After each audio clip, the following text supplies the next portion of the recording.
you. Today is a special day. I'm thrilled to be here with Megan Jones, Chief Operating Officer at Relevate Health. Megan, we're thrilled to have you with us today. Thank you so much for coming by. Thank you for having me. I'm excited to be here. Nice. Your career spans over 25 years of impactful healthcare marketing, agency operations, organizational leadership. Currently, you're the Chief Operating Officer at Relevate Health, a trusted data-driven healthcare marketing agency specializing in omni-channel engagement solutions. Take us through your career trajectory here. What were some key experiences that led you to this role that you're in right now?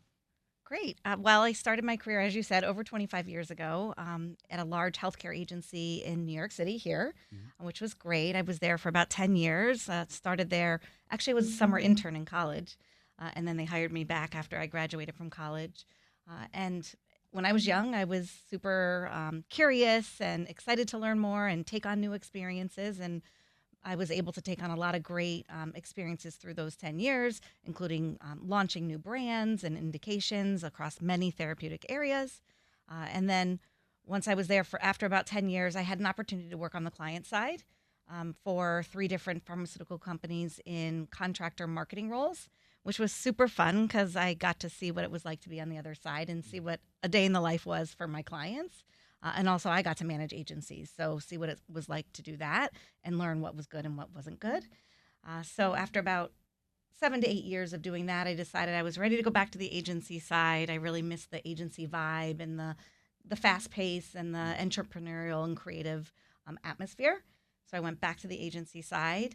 At that time, I joined a company called the Access Group, which was focused on market access marketing, which for me was a pivot in my career because I had really focused mostly on HCP or healthcare provider marketing until that point. So had to kind of learn a whole new area of the business, but a super important area of the business because access is becoming more and more important for patients to actually be able to afford access to these expensive medicines. Of course. So I'm really glad I made that change. And then once I was there, the Access Group was really more of a kind of a project-based company, and they were looking into becoming what we call AOR on the agency side, which is Agency of Record, and which was newer in the market access space, but something I had kind of grown up with doing it at my large healthcare agency I worked at before. So while I was there, I was able to transform the client services team to be able to meet the needs of our clients on a more kind of larger scale. And then that just kind of evolved from there beyond client services to include creative, operations, medical, all the way to general manager of the Access Group. Okay. We then got bought by private equity, and we were the first company of many companies to be combined to form what is now known as Eversana. And in that process, I also was responsible for integrating 3 different agencies that were required, the Access Group and 2 additional agencies. And then after that, that's what brought Relevate to find me. I was actually recruited to join there, but a longtime colleague and friend of mine who was the recruiter that they hired, who I had worked with at my first agency, she's the one that reached out to me. I really trusted her and her opinion, and she made the connection, and I ended up at Relevate, where I've now been for 3 years, and it's awesome. There you go. That's a great story. Yeah. So you talked about, and I know before we started this podcast, we were talking about how you merge 3 agencies together, and that must be kind of hectic to be able to do that, streamlining processes and getting people in place, knowing who's right for what role. How did that experience help shape you? It was a great experience, and one that obviously I carry with me today to what I do all the time. And you're right, it's tough. What I've learned is you have to start with a consistent vision and consistent values, so that everybody is kind of trying to rally around the same thing. And give people a common language to talk about.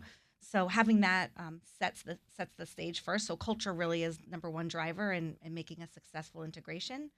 And then after that, it's really taking time, what I call discovery, but being very thoughtful about all the different roles within the organization, the different things that people do, the way they do what they do.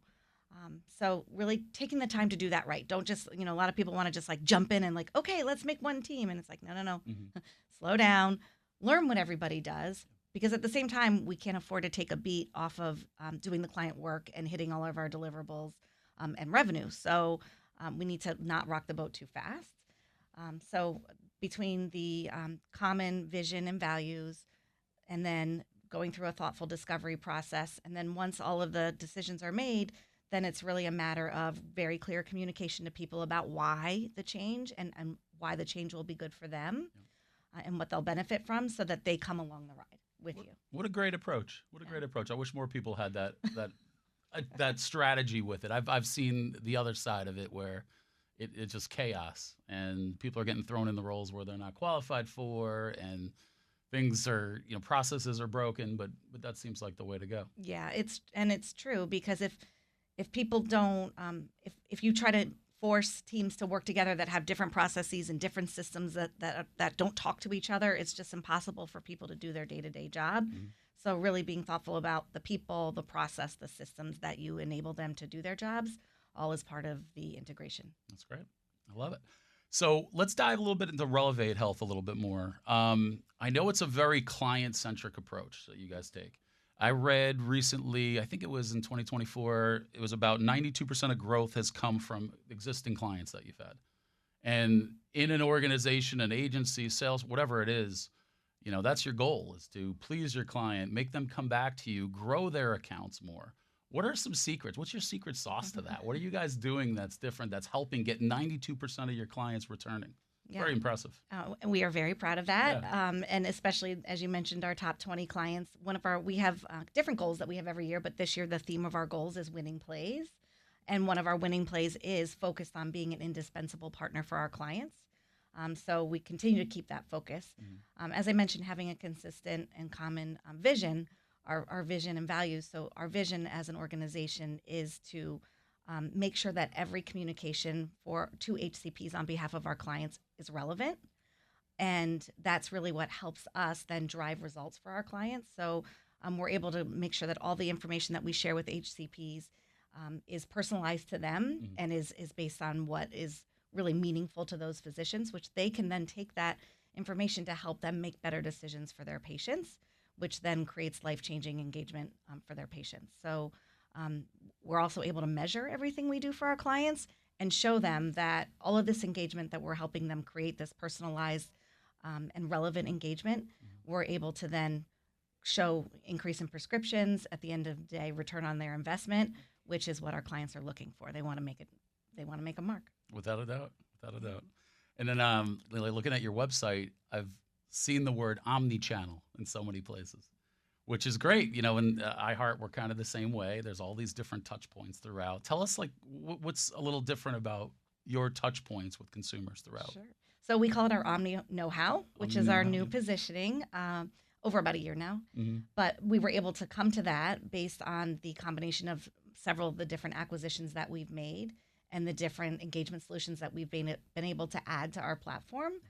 So we're able to reach our clients' customers, whether it's through non-personal promotion, peer-to-peer engagement, point-of-care interactions, and also field enablement. And we've been able to, really based on, I'll talk a little bit about our decision engine, which we call L, which is data. Okay. It holds all of our data, as well as 10 years of campaign performance data. So we're able to use that data to help inform what our campaigns, the cadence of our campaigns, the messaging that we'll use, the localized messaging or relevant messaging, personalized messaging, as I mentioned earlier, and then we're able to measure everything through that as well. That's amazing. So you have it's called L? Yes, L is our decision engine. Yep. So it started as Elevated Relevance Platform, which we shortened to L. Shortened it to L. That's great. Okay. I love that. So how is your strategy for building and sustaining these high performing teams? That's not easy. There's probably how many people are at Relevate Health?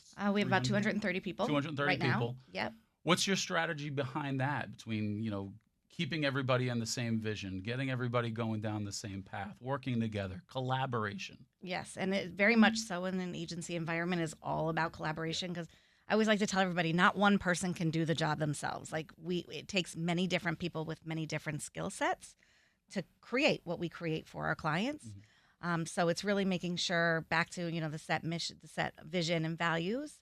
I didn't talk about the values yet. So we have common values at the organization. We call it our PACT, which stands for Pioneering, Accountable, Caring, and Transparent. And that's kind of at the center of everything we talk about within the organization. It's how we interact with each other, how we show up, and it's also how we interact with our clients. And our reward structure is all around the pact as well. So really, showing people that when they show up and they do what they're accountable for, that they're also able to be rewarded for that. So an internal reward structure is what you yes. said, right? So whether it's through informal rewards or formal, informal is, we have a Slack channel called the Kudos channel, and that channel is always getting lit up with people talking about, oh, so-and-so just did this great thing for our clients. Here's a great deadline we just hit. Here's something new and innovative we just did. So we talk about each other a lot, which is nice. So we're constantly trying to reward through positive recognition when people are doing great work for our clients. That's amazing. It sounds like culture is a big factor there. Culture is a big factor. Without a doubt. Yes. I love the pact though too. So when people come in, what's like the initiation like? Is it well, recite the pact? Yeah, we don't do anything like that. We don't put people on the spot. We talk about it constantly though. We have a lot of communication channels for our employees in addition to Slack, but we have monthly, whether it's either a town hall meeting, like an all hands on deck, or we also have fireside chats that are a deeper dive into highlighting different areas within the organization and different things that people are doing. So it's something you can't really hide from the pact because we talk about it all the time. And every time we have a fireside chat, every time we have a town hall meeting, we always start with our vision and our values, which is the pact. That's great. What advice would you give to an executive leading an integration of multiple companies in a unified organization? How would that shape out for you? Like what kind of advice would you give somebody there? I would go back to kind of what I mentioned earlier, what the key areas are to success for an integration, which the biggest thing I would say is back to having a common vision as well as values and making sure everybody really is aware of that and kind of start there to set the groundwork.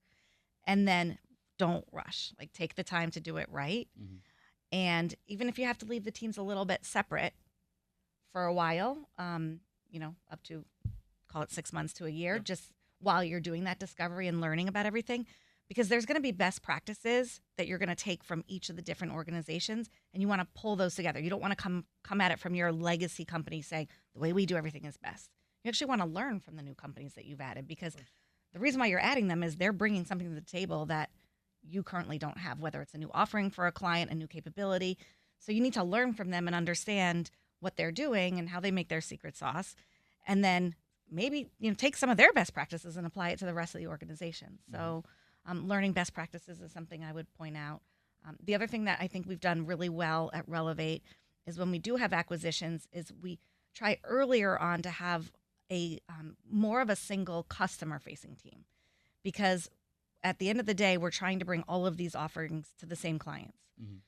But we don't want to make them work with 3 separate teams at once. Like that would just be impossible for them and not really great for us either. So we do integrate more quicker than we do kind of the delivery team. The customer facing teams will integrate them earlier, just so that we are having that, streamlined communication with our clients. It makes a lot of sense. What do you see for vision? Like, you've been there 3.5 years now. What do you think is going to happen in the next 3.5 years? Where's the agency going? So it's interesting. I read that question before, and I was really thinking about that. And we've had a lot of change, as you can imagine. And last year was a really pivotal year for us as an organization, in that we launched L, which I mentioned to you earlier. So launched our data engine.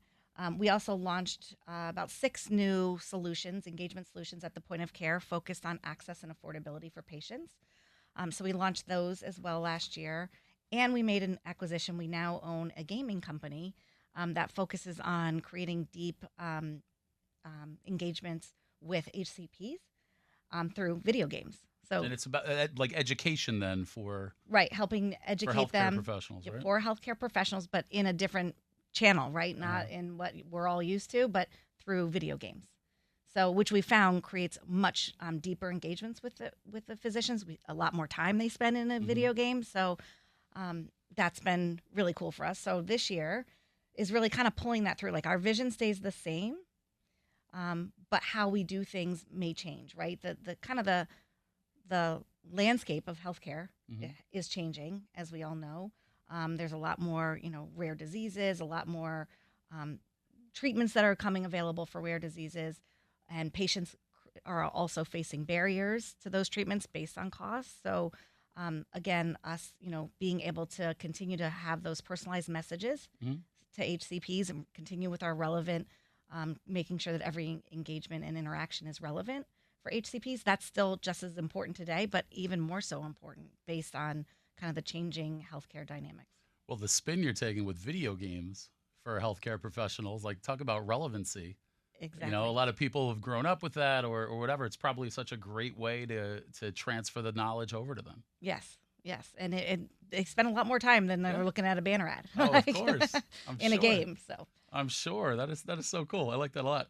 You're gonna have to hook me up with that. My daughter plays Fortnite, which I don't think she gets the education that she needs in Fortnite, right. but that's a completely different story. Um, if there's one takeaway you'd like people to remember about your mission, what do you think that would be? Exactly what it is that Yeah. we are, we try very hard and work very hard with our clients to make sure that on their behalf that every engagement that they have with HCPs is relevant and personalized. Hmm. And by doing that, they're able to help their HCPs make better decisions about their patients, which improves their outcomes. Yeah. Okay. Lastly, is there any kind of call to action? Anything else that you want to share with our listeners? I would say if you listened, which I'm really happy if you did, Yeah. and if you're intrigued by everything I had to say about Relevate and our team and what we're doing for our clients, please reach out to me. I would love to hear from you. Great. I love it. Thank you so much. This has been another episode of CEOs You Should Know, powered by iHeart. I am Eric. This is Megan, and this was fun. Thank you so much for sitting Thank down with you. us This was today. really fun.